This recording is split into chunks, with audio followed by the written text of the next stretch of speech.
Gado, comme tu l'as dit, ngeen defal ci consultation gynécologie également idée bi fan la leen dikkee. waaw Isidore man la Cheikh Ndoye coordonnateur des jeunes de Benno Bokk Yaakaar de la ville de Thiès. idée bi fi mu ñu jugee du leen lu dul que ni avant ñuy doon ay acteurs politiques ñun jéem a doon ay doomu daara jéem a def du social loolu moom moo nekk ci ñun. loolu nag moom mooy tax ñun élection ñàkk élection lañ boole yemale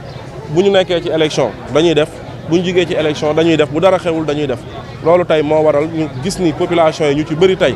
am nañu ay jafe-jafe bët te amuñu ay moyens yu ñu ko faje amuñu sax lu ñuy jëndee ticket ñu ci bari ci ñoom encore moyen di jënd ordonnance yi nga xam ne moom la leen médecin yi di jox loolu nag moo waral ak suma rak Fallou Diouf muy PDG l'unitaire Fadilullah ñu xalaat ndax moom it mouvance présidentielle la nekk ñu ne nan la ñu mën a dimbalee population yi ci moom ci li muy liggéey ci ñun as tuut bi ñu am ñu boole ko tey def journée bu mel nii. D'accord, ngeen visé ñaata personnes.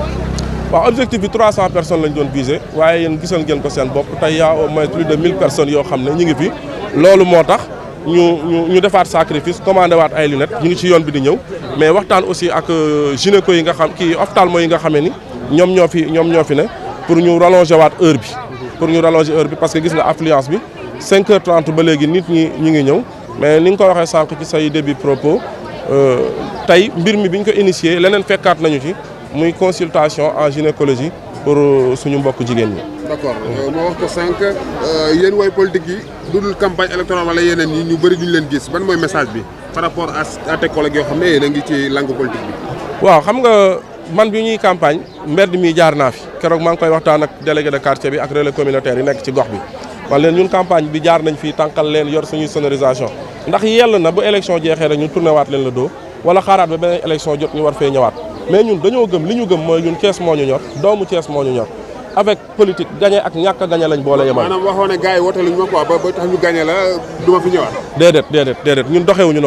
noonu franchement li ñu war mooy li ñu intéressé mooy nañu fexe ba gën a jege askan bi ba askan bi gën a def prise de conscience ci ñiy ñëw ci ñoom élection ak ñiy ñëw ci ñoom après élection ñun li ñu intéressé tey mooy na askan wi nekk ci jàmm saa su nekk ci la ñuy dox. mënoon nañ ni nekkuñu conseiller mënoon nañ ni yoruñu maire yi mënoon nañoo dem sax dem dëkki Ndakaaru toog fa mais déedéet tey la ñu gën a jege askan bi ñu ñàkkee élection yi. L'idée nous est tout simplement venue dans le cadre des actions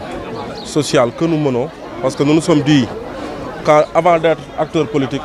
nous souhaitons être des acteurs sociaux et être au chevet de nos populations. Et c'est pour cela que nous avons jugé nécessaire et conscients aujourd'hui de la mission qui pèse sur nos épaules d'aller auprès des populations, de s'enquérir de leurs besoins et d'y amener des solutions. Nous avons jugé nécessaire en partenariat avec notre jeune frère de l'unité Fadilullah,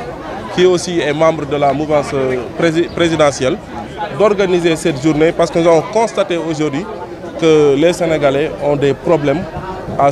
ce niveau, côté ophtalmologique. Beaucoup de Sénégalais ont des problèmes. Et malheureusement, pour certains d'entre eux, la quasi-totalité n'ont pas les moyens pour aller à l'hôpital, se faire consulter, encore moins pouvoir acheter les médicaments, les ordonnances qui leur sont prescrites. D'accord. Vous visez combien de personnes par rapport à cette matinée? Aujourd'hui, l'objectif visé était de 300 personnes, mais vous l'avez constaté vous-même que nous sommes débordés. Au moins, il y a 1 millier de personnes qui est en attente. Et sur ce, nous avons encore passé une commande qui va venir. Nous avons aussi parlé avec les docteurs de faire preuve de sacrifice pour rallonger un peu l'heure. Cerise sur le gâteau, la consultation ne s'est pas limitée en ophtalmologie, mais aussi il y a une consultation en gynécologie aussi pour les femmes enceintes. Vous l'avez dit tout à l'heure, c'est coûteux, non? Ça vous a coûté combien? Non, on n'aimerait pas parler de chiffres. Ce qui est important pour nous, c'est le soulagement des populations. Le chiffre, l'argent importe peu. Aujourd'hui, ce qui nous fait bonheur, ce qui nous fait du baume au cœur, c'est de voir aujourd'hui ces populations. Vous l'avez vu tout à l'heure, ce vieux de 70 ans qui a témoigné qu'il a fait rester une année à la recherche des lunettes qu'il n'a pas pu obtenir et qu'il l'a aujourd'hui. Cela nous suffit aujourd'hui. D'accord. Quel message à ces acteurs politiques comme vous qui se signalent que pendant les échéances électorales? De se rapprocher des populations, parce que je l'ai dit récemment à la réunion que nous avons tenue avec le délégué de quartier et les acteurs communautaires de la localité, que j'étais venu battre campagne ici, durant les locales. Serait-il normal que je tourne le dos à ce quartier tout juste après les élections et de pouvoir revenir après dans ce quartier, quelques mois après reconquérir leur voix? on ne doit pas jouer avec nous-mêmes en tant qu'acteurs politiques. Donc le message que je lance aujourd'hui, je ne dirais même pas aux acteurs politiques, mais à toutes les bonnes volontés, de faire preuve de solidarité auprès des populations. Que chacun s'y met, que chacun sache aujourd'hui qu'il peut faire quelque chose pour les populations. Je pense que si nous le faisons aujourd'hui, la souffrance de beaucoup de Sénégalais serait atténuée. Je suis Serigne Fallilou Diouf, PDG de l'unité Fadlullahi, mais aussi du responsable politique APR Thiès. Je suis un coordinateur APR depuis 2011, la montée de mon comité avec le ministre Thierno Alassane Sall 2011. Donc depuis lors, nous sommes une mouvance présidentielle. Okay. Voilà. Laaj nañ ko Cheikh Sank peut-être constat bi mooy motif de consultation yi côté bët ak yooyu dafa bëri ci kër docteur moo tax ngeen def li ni mel est-ce que mën nañu xam par exemple ci xayma bi yow ci spécialiste ñi lay laaj lunette wala ñi ñëw ci yow consultation. Bon ma xam naa ni bu fekkee damay wax ci ñi may laaj lunette moom ñooñu ñëpp mun ñu leen a faj parce que tey bi ma xëyee maa ngi fi ñëw mais 5h30 fekk na fii fees dell ay nit te bi ñu inscrire liste bi maa ngi fekk 200 personnes bi ñu demee ba 9h liste bi dem na ba 400 personnes te instant bi gën nañu yokk fi mu toll nii mënutuma la wax sax ban nombre lañ nekk nii. parce que boo gisee loolu yëpp du caaginu ñi nga xam ni dañu am moyen pour ñëw mais ñi amul moyen ñoo bari ba nga xam ne kuñ ci bindal ordonnance pour nga mën koo jënd loolu day difficile. Non dafa cher trop lunette bi ci gën a yomb pour nga jënd ko il faut nga am doole donc dama ci profiter occasion di remercier monsieur Cheikh Ndoye te dama jàpp ni moom yeneen leader politique yi nga xam ne ñoom ñoo nekk fii Thiès en plus nekk Sénégal ñoom ñëpp dañu war a mën a roy ci moom parce que lunette bu cher boo ko mënee jël benn lunette nga may ko askan asamaak ay nit yoo xam ne mën nañu million nga ne da nga leen di may ay lunette dépense sa xaalis te am ñoo xam ne ñoo la ëppale fuuf am ay poste de responsabilité yoo xam ne xaajaat bi amoo ko yow nga jël initiative boobu ne da nga koy def kon yow loolu bu fekkoon gars dañ la jàpp benn dañ la war a mën a gën a yokk jàpp la fukk parce que dafa am importance parce que Sénégal fi doon ñëpp dañu am problème bët si suma maire yi mais xale yi ñoo gën a kii problème bu bët bu bëri bi lan moo ko waral. bon xam nga écran téléphone yi ñi nga xam dañuy liggéey si machine xam nga ak ñi nga xam ne souvent duñu faral di tax ay lunettes de soleil naaj bi yooyu yëpp mën na indi ay problème ñoom waaw yooyu yëpp jar na di moytu waaw am na si ñoo xam ne aussi dañ koy judduwaale si deret ak yooyu noonu mais li ci ëpp li gën a bari daal si moment bi mooy ñi xam dañuy sëgg si téléphone yi 24 heures sur 24 wala si machine yi yooyu daal mooy gën a mën a gaaw joxe ñëw. man la Adja Fat Fall bàjjenu goxu Ablaye Yakhine conseil de quartier Ablaye Yakhine waaw. da nga am problème mu bëtam. waaw am naa problème mu bët dama meew waaw weer yi ma takk maa ngi ko waroon a jënd 70 000. 70 000 yi ma ci am moom laa ko jënde waroon ko jëndaat yeneen 70 000 waaw ginnaaw yàlla nag tey bi ma ñëwee fii ci sama xale yu baax yi ñoom Cheikh Ndoye ak ñoom Ndiaga ak kii Fallou Diouf ñooñu indi lii ba tax ñu mën koo am te du man rek nag ndax xam nga kër Ablaye Yakhine moom dafa nekk kër goo xam ni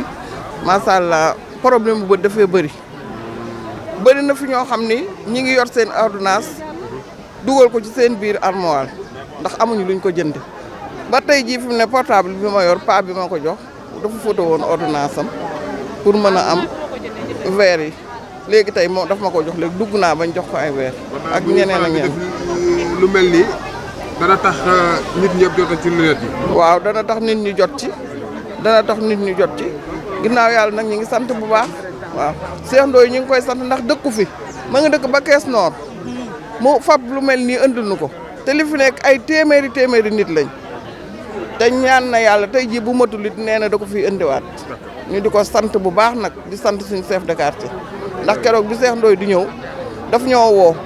ñun bàjjeni gox ñu toog àndandoo ak moom réunion nasandoo may sant Ndoura mi bàjjeni gox la ak ñoom Thérèse Ndiaye ak xale yi ñoom ñëpp ñu ngi nii waaw. waaw man la Oumy Ndour ñu gën ma xam ci Ndoura man la bàjjeni goxu Guy Sombel waaw. lan nga mën a wax ci bés bi. waaw bés bi xanaa kontaan rek di rafetlu acte bi ma ni bés bi xanaa kontaan rek di rafetlu acte bi di sant it xale yi nga xam ne ñoom ñoo dox jàppale Cheikh Ndoye ba affaire bi mën a ñëw fii. parce que lii bu ne Cheikh Ndoye mënoon na ko yemale ko ñam mais tey dafa mel ni Cheikh Ndoye dëkk bépp la ko defal parce que booy xool du Guy Sombel yëpp du Guy Sombel rek booy xool boo nee kees da nga naan kees majorité bi yëpp ñoo ngi fi tey ndax ñëpp am problème mu bët yor ordonnance yoo xam ne mënuñu koy gën yàlla def indi fi jëmm ju mel nii mu mën a jàppale askan wi kon dañu koy bàyyi ak yàlla di ko ñaanal moo xam li mu bëgg yàlla na ko sunu borom jàppale di encouragé xale yi ci ginnaawam muy ñoom Fallou Diouf Ndiaga ay ñoom Bàcc ñoom mbaytin di leen ñaax ñu gën a jàppale Cheikh Ndoye ba sunu borom may ko li mu bëgg yàlla am na ko yàlla na ko sunu borom may mais ñu daal kontaan nañu ci activité ñoo ngi ci ginnaawam ñoo ngi wax Anta Gueye koy nuyu di ko ziar ñëpp a kontaan fii ñëpp a kontaan parce que affaire bi ñun la ko defal ñun ñii la ko defal parce que ñun dañuy jot ordonnance yoo xam ne duñ ko mën a jënd